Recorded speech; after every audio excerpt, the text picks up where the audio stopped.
আর একজনের ঘর পরিষ্কার কদ্দূর কে জানে, চলছে বোধহয়। Good afternoon. দুই জায়ে চললাম হচ্ছে, তাহলে তো কি আছে, দুই জায়ে চললাম এখন হচ্ছে অভনি মলে একটুখানি ডেটিং শেটিং করতে। দুই যায় মিলে ডেটিং শেটিংটা করবো, তাই বেরোলাম। আর একজন হচ্ছে দিদিও যেত, কিন্তু দিদি যেতে পারছে না, হচ্ছে দিদির আজকে বিশাল কর্মক্ষেত্র চলছে, মানে হচ্ছে ওর ঘর পরিষ্কার চলছে আজকে, তো সেই কারণে এখনো পর্যন্ত তার শেষ হয়নি, ওই জন্য আমাদের সাথে জয়েন করতে পারলো না। এখন মেজদি ভাই আর আমি দুজন মিলে যাচ্ছি। তো আমরা এখন পৌঁছে গেছি অবনি মলে। অ্যাকচুয়ালি অবনি মল আসার প্রোগ্রামটা হচ্ছে মেজদি ভাইয়ের কিছু কেনাকাটার আছে, আর আমার আছে কিন্তু পার্লারে যাওয়ার, সেই হিসেব করে অবনি মল আসা, কোনো আলাদা করে ডেটিং শেটিং এর ব্যাপার নয়। আর এই পুজোর পরে পার্লার কেন বলো তো, আমার চুলটা এত বেশি ড্রাই আর রাফ হয়ে গেছে না, তো যে কারণে আমি পার্লারে যাচ্ছি যে যদি কিছু চুলটাকে ম্যানেজ করা যায় আর কি। প্রচণ্ড পরিমাণে ড্রাই হয়ে গেছে গো, তাই জন্য চলে এসেছি আমি অবনি মলে। আর আমি যাই কিছু করি না কেন, এই টনি অ্যান্ড গাই বলে যে পার্লারটা আছে, এই যে এইখানেই আমি সমস্ত কিছু করি। তো চলো এবার ঢুকে পড়েছি পার্লারের ভেতরে। অবস্থাটা দেখো, পুরো ড্রাই হয়ে গেছে।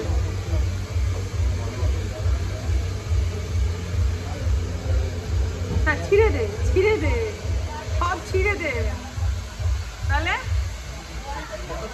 বোটক্স করতে হবে। পার্লারে বসার সঙ্গে সঙ্গে দিয়ে দিলে আমাকে জলের বোতল, আর এবারে আমি জলের বোতল নিয়ে আমার চুলের দিকে ভালো করে দেখে নিলাম, আমার দুরবস্থা হওয়ার চুলের দিকে। স্টার্ট হয়ে গেল আমার বোটক্সের প্রসেসিং, আর ওইদিকে মেজদি ভাই চলে গেল কিন্তু শপিংয়ে। আর এই যে সুরাজ, এর কাছেই আমি সমস্ত কিছু করি। তা একটা বেগুনি কালারের কি একটা লোশন নিয়ে আমার চুলে লাগাতে স্টার্ট করলো, এইভাবে শিঙের মতন করে আমার চুলটাকে ধরে রইল। এইসব করতে করতে মোটামুটি আমার চুলের প্রসেসিং কমপ্লিট। কি কিনে আনলে? এই দেখ, একটা কালার কিনলাম আর একটা আই কার্ডি, এটাই তো সঙ্গী, এগুলো সঙ্গী। এই যে মাথা 1500 টাকা নিয়েছি, কিনলে না? কিনেছো না? বেশ অবশেষে ঘুরলাম, আমার দিনতে গেলাম না, বাটায় আরাম পাবে। বাহ, ভালো হয়েছে, ভালো, বেশ ভালো। হ্যাঁ ভালো, মেনলি হচ্ছে কমফোর্টেবল, এই যে নরম পুরো একদম ভালো হয়েছে। এবার আমি চলে এসেছি মাথায় টাওয়াল নিয়ে ফুড কোর্টে। প্রচন্ড পরিমাণে খিদে পেয়ে গেছিল এই প্রসেসিং হতে হতে। নেবেন না? হ্যাঁ আমি দিচ্ছি। হ্যাঁ, একটা দুটো মশলা ধোসা, না কম্বো না, masala dosa cash. Shower cap লাগিয়ে পার্লার থেকে চলে এসেছি ধোসা খেতে। না আমি কতটা পাগল চিন্তা করো, কারণ বাইরে বেরিয়ে একটুখানি কিছু কিছু না খেলে দেখবে ভালো লাগে না। তো আজকে যেহেতু মঙ্গলবার তো নিরামিষ খাবো, তাই জন্য একটা করে দুই জায় মিলে ধোসা খেয়ে নিচ্ছি। খেয়ে তারপরে হেয়ার ওয়াশ হবে, তারপরে যাব বাড়ি। কেমন গো? ভালো ভালো, খুব বেশি টক হলে ভালো লাগে না। টক করেনি।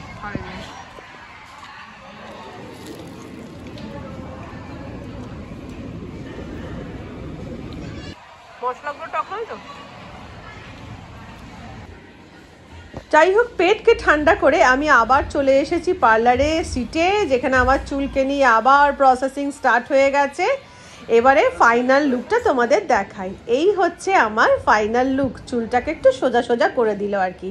আর যখন এই প্রসেসিংগুলো হয়ে যায়, তারপর চুলটা এত সফট হয়ে যায়, বারবার নাড়াচাড়া করতে বেশ ভালো লাগে। বাড়ি ফিরে চলে এসেছি এইসব করে ধরে। এখন আমি ফিরে এসে আজকে আমার রাত্রের ডিনারের মেনু হচ্ছে চিলি মাশরুম করব। মানে আমার রেস্টুরেন্টে শেফদের থেকে শেখা, কিভাবে করেছে চিলি মাশরুমটা করে ওরা, সেই দেখে আমি শিখেছি। আজকে সেটাই আমি তোমাদের সাথে শেয়ার করি। বাড়িতেও অনেকবার ট্রাই করেছি, সবাই বলে খুব ভালো লেগেছে। তো আজকে আমার ডিনারে এটা হবে, তো সেই জন্য রেসিপিটাও তোমাদের সাথে শেয়ার করব। তার জন্য আমি কি করেছিলাম, ছাড়ানো যে রসুন হয় না, ভাবলাম যে এত দেরি হয়ে গেছে পার্লারে, তাহলে একটা কাজ করি, ছাড়ানো রসুন একটু অর্ডার করে দিই, তাহলে আমাকে এসে রসুনটা ছাড়াতে হবে না। ব্লিঙ্কিটে আমি রসুনটা অর্ডার করেছিলাম। এবার তোমাদেরকে মজাটা দেখাই যে আমার কি এসেছে ব্লিঙ্কিটে। এই দেখো, দুটো 200 গ্রাম আমি ছাড়ানো রসুন অর্ডার করেছি, এসেছে আমার দুটো বাঁধাকপি। মানে বুঝতে পারছো? আর এখন বেজে গেছে রাত্রি 9:30, এই এখন দুটো বাঁধাকপি এসেছে। এবার আমাকে রসুন ছাড়াতে হবে, ছাড়িয়ে এবারে আমাকে চিলি মাশরুমটা বানাতে হবে। তাই চলো এবার ঝটপট করে আগে পেঁয়াজ ক্যাপসিকাম সেগুলো আগে ঝটপট করে কেটে নিই। তো এবারে রান্নাটা শুরু করা যাক। তার জন্য আমি মাশরুমটাকে ভালো করে ধুয়ে নিয়েছি। আচ্ছা, আমার মাশরুমটা কিন্তু একটু ফ্রিজে ছিল বলে একটু কালো কালো হয়ে গেছে, বাট জিনিসটা এখনো পর্যন্ত ঠিক আছে। তো আমি মাশরুমগুলোকে এরমভাবে হাফ হাফ করে কাট করে নিয়েছি, আর যেগুলো ছোট ছোট আছে সেগুলোকে এভাবে গোটাই রেখে দিয়েছি। এবার আমি মাশরুমটাতে দিয়ে দিলাম 2 চামচ মতন কর্নফ্লাওয়ার, আর দিয়ে দেব 3 চামচ মতন ময়দা। দিয়ে এটা আমি ভালো করে মাশরুমের গায়ে কোট করে নিচ্ছি। ফার্স্ট কোটিংটা কমপ্লিট হওয়ার পরে আমি এবার আরেকবার সেকেন্ড কোটিং করছি। তার জন্য দিয়ে দিলাম আবার 2 চামচ কর্নফ্লাওয়ার আর 2 চামচ ময়দা। দিয়ে এটাকে আমি আবার ভালো করে হালকা হাতে এটাকে নাড়িয়ে চাড়িয়ে আবার ভালো করে একটা কোট করে নিচ্ছি। এবারে কড়া বসিয়ে দিয়ে দিলাম সাদা তেল, আর সাদা তেলটা গরম হতেই এবার আমি মাশরুমগুলোকে ওই তেলের মধ্যে দিয়ে হালকা ব্রাউন করে ভেজে নেব।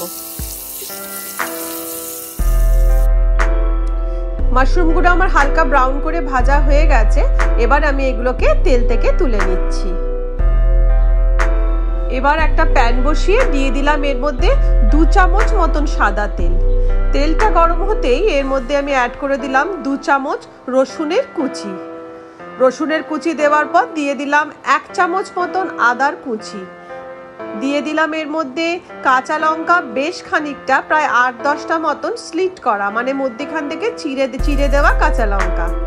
অ্যাড করে দিলাম এর মধ্যে স্প্রিং অনিয়ন অল্প করে, দিয়ে দিলাম ডার্ক সয়া সস 2 চামচ, লাইট সয়া সস 2 চামচ, 1 চামচ দিয়ে দেবো এর মধ্যে ভিনিগার, দিয়ে দিলাম 2 চামচ মতন গোলমরিচের গুঁড়ো, দিয়ে দিলাম 1/2 চামচ চিনি, আর অল্প পরিমাণে নুন। যেহেতু সয়া সসে নুন থাকে সেজন্য নুনটা অল্প পরিমাণে দিতে হবে। দিয়ে আমি এটাকে ভালো করে একটু ফ্রাই করে নিয়ে এর মধ্যে অ্যাড করে দেব 1/2 কাপ মতন জল।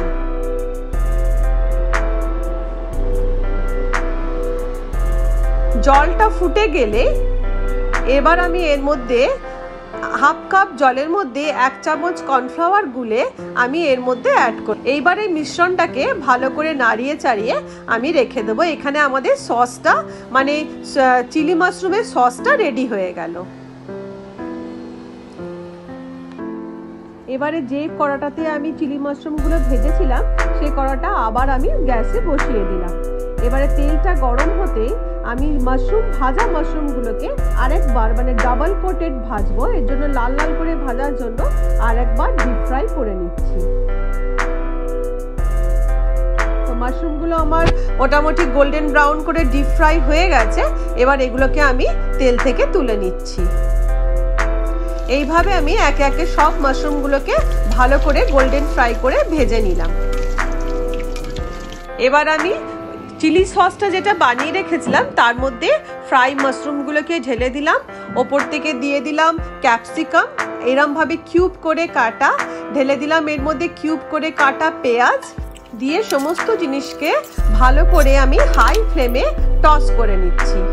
ওপর থেকে দিয়ে দিলাম অল্প খানিকটা স্প্রিং অনিয়ন, দিয়ে আবার ভালো করে এটাকে হাই ফ্লেম রেখে 1 মিনিট মতন ভালো করে টস করে নিচ্ছি। এতে কি হবে, পেঁয়াজ বা ক্যাপসিকাম গুলো পুরো ক্রাঞ্চি থাকবে। তো রেডি হয়ে গেছে আমাদের গরম গরম চিলি মাশরুম ড্রাই। আর বন্ধুদেরকে বলবো অবশ্যই এই প্রসেসে একবার চিলি মাশরুম ড্রাই ট্রাই করে দেখো, আর আমাকে কমেন্ট করে জানাতে যেন একটুও ভুলবে না যে কেমন লেগেছে।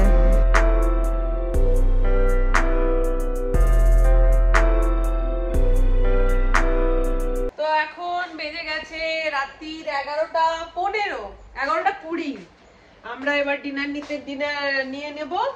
আর আজকের ডিনারে তো দেখলে চিলি মাছ না, খালি গায়ে বসা যাবে না, ঘোর আপত্তি সবার। তোমার যেটাতে কমফোর্টেবল তুমি সেটা সেরকম ভাবেই বসো।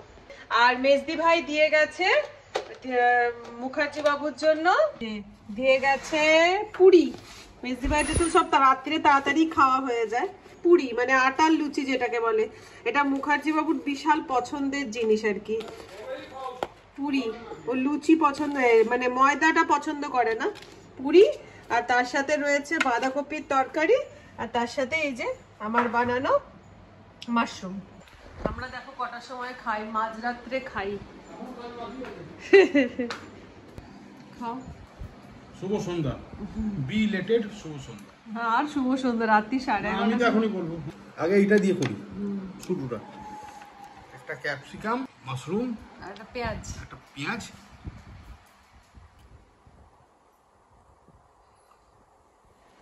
কেমন লাগছে? আর ক্যাপসিকামের ক্রাঞ্চি ব্যাপারটা রয়েছে কিনা?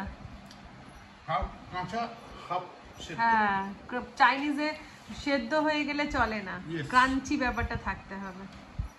দারুণ হয়েছে। যখন করছিলে তখনই দারুণ ঘ্রাণ হচ্ছিল, গন্ধ ওখানেই অর্ধেক ভোজন হয়ে গেছে। খাও তুমি। তুমি রান্না করো? হ্যাঁ, আমিও খেয়ে টেস্ট করে দেখি। আমাদের বাড়িতে মাশরুমটা সবাই খুব একটা পছন্দ করে না, আমরা 2-3 জনেই পছন্দ করি, মেয়ে আর রনিকে আমি আগেই দিয়ে চলে এসেছিলাম। অবশ্যই হচ্ছে তো, হ্যাঁ, ওর অফিস চলছে, ও উঠে ওই জন্য খেয়ে নিল। এবার আমি টেস্ট করে দেখি। দারুণ হয়েছে। খুবই ভালো হয়েছে। মানে ঝালটা আজ সুন্দর একটা ভিন্ন হয়েছে। হ্যাঁ, পারফেক্ট, ঝালটা একদম পারফেক্ট ঝাল হয়েছে। লাগে, লাগছে মুখে কিন্তু আরাম লাগছে। আর মাশরুমে পেঁয়াজ আর ক্যাপসিকামে একটা ক্রাঞ্চি ব্যাপার আছে, সেটাও মুখে রাখবে।